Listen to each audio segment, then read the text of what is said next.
Hello everyone, welcome back our channel US News 247. Why a crowded field is Donald Trump's best shot? At an event held by the Republican Jewish Coalition in Las Vegas this past weekend, a cavalcade of GOP presidential wannabes paraded through, drawn to one of the first 2024 cattle calls as they sought to build buzz for potential national bids. There was Florida Governor Ron DeSantis, Texas Senator Ted Cruz, former New Jersey Governor Chris Christie, former Vice President Mike Pence and Maryland Governor Larry Hogan, to name just a few of the Republican luminaries who spoke to the group. But it was a contender who wasn't there in person, Donald Trump, the only one who has actually formally declared a presidential run, addressed the group by video, who looks to be the beneficiary of so many Republicans actively looking at running in 2024. The best way to understand what I mean is to think of the Republican field like a math problem. There is 100% of vote to go around in a Republican primary. Trump has, and this is a rough estimate at this early stage, 30 to 35%, thanks to his enduring popularity with the GOP base. Under that scenario, there would be somewhere around 65%-70% left for all the other candidates. In a one-on-one race, say, Trump against DeSantis, that would be very good news for the non-Trump candidate. The problem arises when a lot of candidates are vying for the non-Trump mantle. When you divvy up that 65%-70% up among, say, 7 other candidates, then it's very likely that Trump's 30%-35% is enough for him to win early caucuses and primaries. And, if past is prologue, what would be likely to happen is that all of the non-Trump candidates would call on the other non-Trump candidates to drop from the race, insisting that they are the only one with a real chance of beating the former president. In the 2016 GOP primary, that went on for a while, as Trump continued to accumulate both delegates and momentum. By the time there was a single alternative, which was Cruz in that race, it was too late to stop the Trump train. If the true goal of the Republicans not named Trump is to keep him from becoming the party's nominee in 2024, the best way to do that would be to work together, like, now, to figure out who the strongest potential opponent would be and unite behind him or her. Donald Trump's announcement of a third bid for the White House renewed a conversation in newsrooms about the best way to cover his candidacy. On the one hand, the campaign of a former president who commands the loyalty of a sizable portion of the American electorate is clearly newsworthy.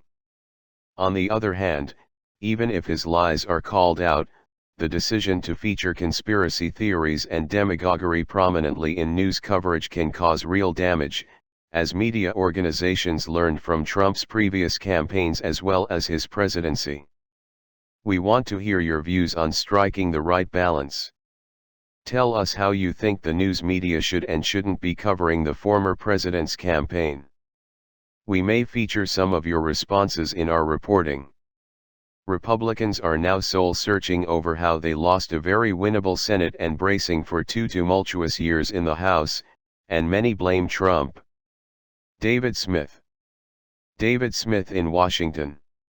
At Smith in America. Saturday, November 19, 2022, 08:00 GMT.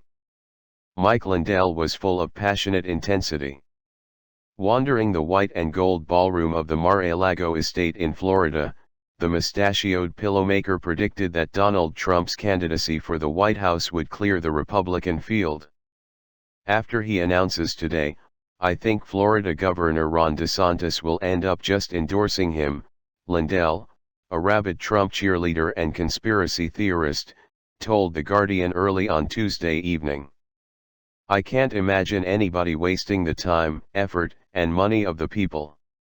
We need to unite our country and there's only man who can do that and he'll be up on that stage. Period. It did not work out that way. Donald Trump announces he will run for president in 2024 at Mar-a-Lago in Palm Beach, Florida. Could Trump's 2024 campaign keep his legal troubles at bay? Read more. In fact, Trump's lethargic primetime speech beneath crystal chandeliers and the stars and stripes had the opposite effect, conveying the impression to many of a yesterday's man who has lost his swagger, more vulnerable than ever to DeSantis and other would-be challengers in 2024. Far from a coronation, it also deepened what Democrats gleefully called an all-out civil war engulfing the Republican Party in the wake of midterm elections where, despite economic discontent and historical headwinds, forecasts of a red wave were scaled down to a pink splash.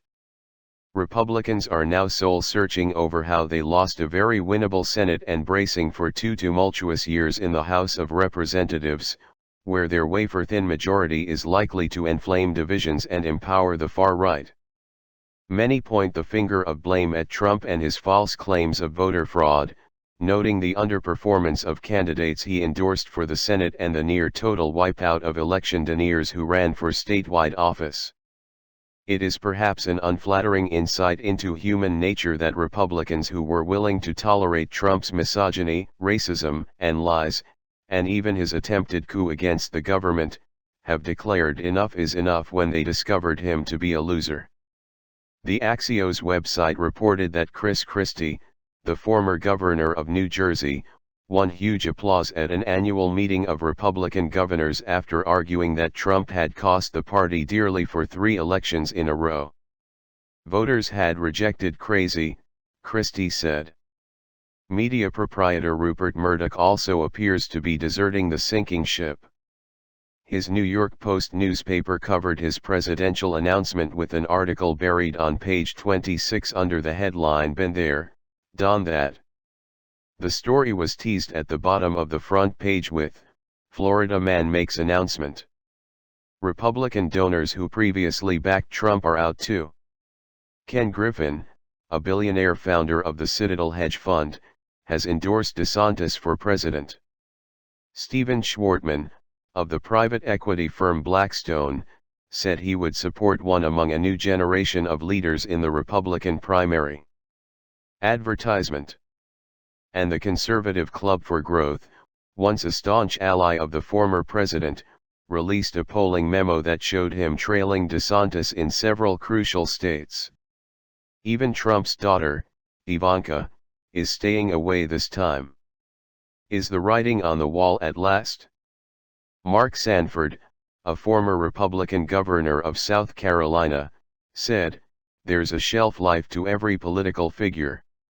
We do have expiration dates, and in military terms, at some point people outrun their supply lines. It has that feeling of desperation."